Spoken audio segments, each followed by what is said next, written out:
All right, y'all. So we leaving the dog shelter now. Obviously, y'all see I got my boy back. Whole affair cost me $150 today. That includes getting the dog registered with the town, and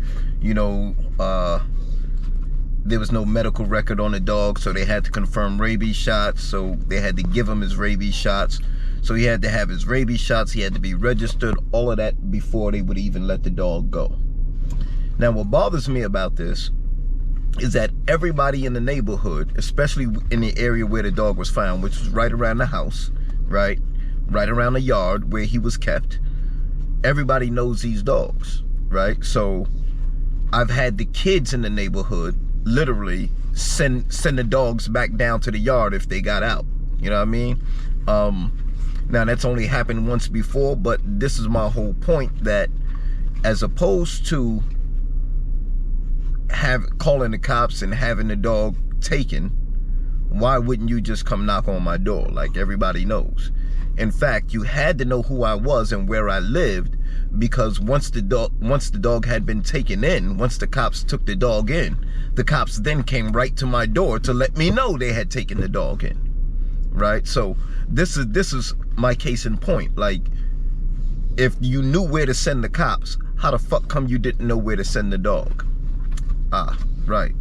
Now, part two to this is, I was just talking to the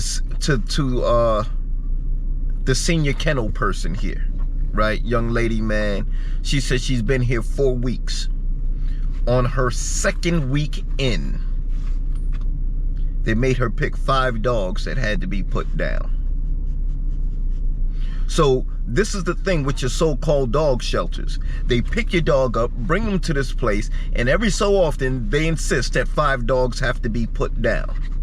The young lady just informed me that the money I paid out, right, which was $120 to this place, $30 to the county to register the dog, she said the money doesn't even go to them. They get most of what they get here from donations, right? And then, she said the money goes to the county, and then the county tells them they got every dog has X amount of time, and within that amount of time, if that dog is not adopted, then the dog is to be put down. So every so often they have to pick 5 dogs that have to be put down. They've got a minimum quota on how many dogs to kill in this place. So just something to think about, man, when you're getting into these dogs and you want to get a dog and so forth and so on.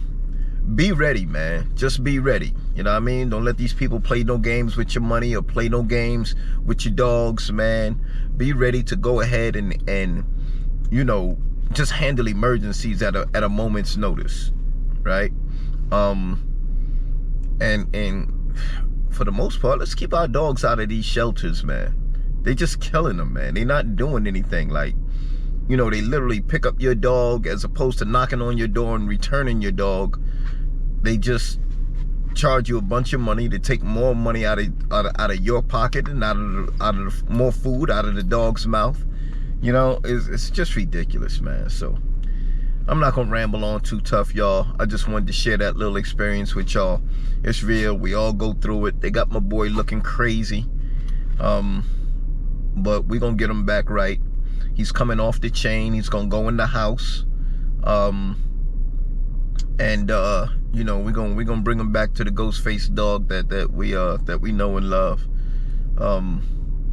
Yeah, but it is what it is, folks. We'll chat again soon. Imperial Flame Kennels, keep the heat.